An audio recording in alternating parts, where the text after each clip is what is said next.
Mesdames, Messieurs, bonjour. Malheureusement, je ne peux être présent parmi vous aujourd'hui, étant retenu dans ma circonscription par des engagements liés à ma fonction de vice-président de la métropole Nice-Côte d'Azur. Je me félicite de la tenue de cette conférence qui fait suite à l'avis d'initiative du Comité économique et social européen sur les opportunités et défis pour un secteur européen du travail du bois et du mobilier plus compétitif. Un document rédigé par M.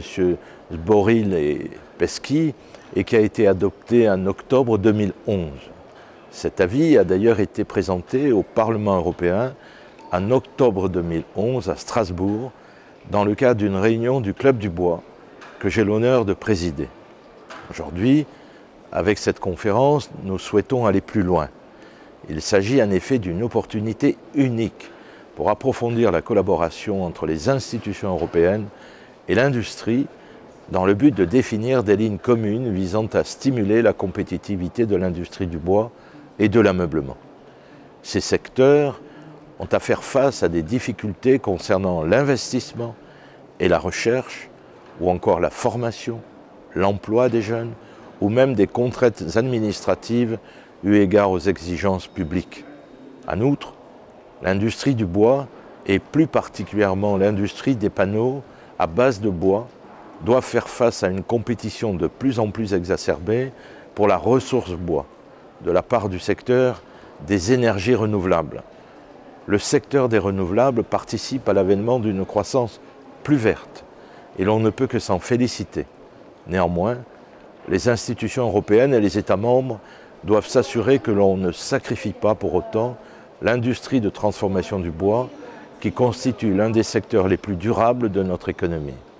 En ce sens, l'utilisation en cascade du matériau bois doit être privilégiée. Je tiens à souligner que les produits à base de bois apportent d'importants bénéfices à la société comme à l'environnement. Travailler le bois permet de stocker le carbone. Chaque mètre cube de bois utilisé en substitution d'un autre matériau de construction, comme l'acier, l'aluminium, le béton ou les plastiques, permet une réduction des émissions de CO2 dans l'atmosphère d'en moyenne 1,1 tonne. Si à cela on ajoute les 0,9 tonnes de CO2 stockées dans le bois, on peut dire que chaque mètre cube de bois évite l'émission totale de 2 tonnes de CO2. Des recherches ont montré qu'un accroissement annuel de 4% en Europe de la consommation de bois permettrait de stocker 150 millions de tonnes de CO2 supplémentaires par an.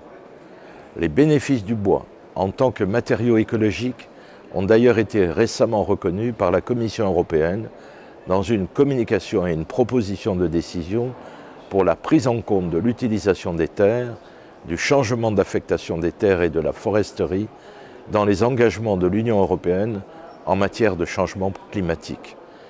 Prendre en compte l'évolution du stock de carbone résultant des produits à base de bois dans l'inventaire national des gaz à effet de serre représente un enjeu important pour les États membres dans le cadre de leurs objectifs de limitation du CO2.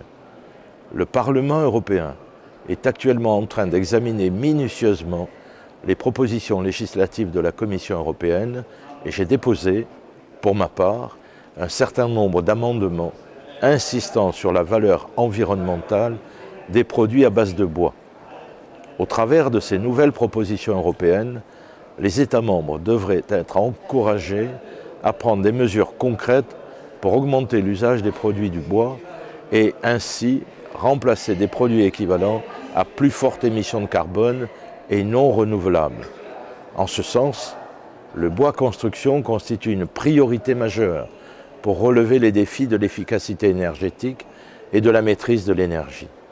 Des analyses de cycle de vie réalisées par un consortium pour la recherche sur les matériaux industriels renouvelables aux États-Unis ont récemment montré avec certitude les avantages que le bois possède en tant que matériau de construction sur l'acier et le béton, s'agissant des performances environnementales. En outre, la façon dont les matériaux de construction bois sont fabriqués joue un rôle important dans leurs avantages environnementaux. Le fait que la plupart des unités de production utilisent le bois comme source d'énergie pour une part significative de leurs opérations et parfois l'utilisent pour la cogénération d'électricité, permet de diminuer ou d'éviter l'usage de plus en plus de puissance provenant de sources fossiles non renouvelables. Il est par conséquent important que l'Europe investisse dans l'innovation afin de faire la démonstration du caractère non élitiste du bois construction et de son caractère généraliste. Le bois construction constitue une alternative abordable, crédible et complémentaire aux solutions traditionnelles, que ce soit pour répondre aux défis du territoire ou aux problématiques des différents maîtres d'ouvrage et prescripteurs du bâtiment. Nous avons donc tout intérêt à encourager le développement de ce marché et à appuyer les initiatives territoriales dans ce domaine. En soutenant une gestion forestière durable et innovante, l'Union européenne ne peut que contribuer à relancer la croissance et l'emploi en ces temps de crise. L'amélioration de la ressource bois en Europe doit passer par la structuration des secteurs de la scierie et de la construction bois, par la promotion du bois dans la construction, par le développement de la chimie verte et des biomatériaux, par la création de clusters forestiers et par la consolidation du secteur industriel de l'ameublement. Mesdames et messieurs, je forme le vœu que cette conférence permette des échanges productifs et génère des propositions concrètes. À la veille du lancement de la nouvelle stratégie forestière européenne, les institutions européennes, de concert avec les professionnels du secteur, doivent s'engager à définir un plan d'action ou une feuille de route législative pour développer la compétitivité des secteurs de l'industrie du bois et de l'ameublement. Je vous remercie.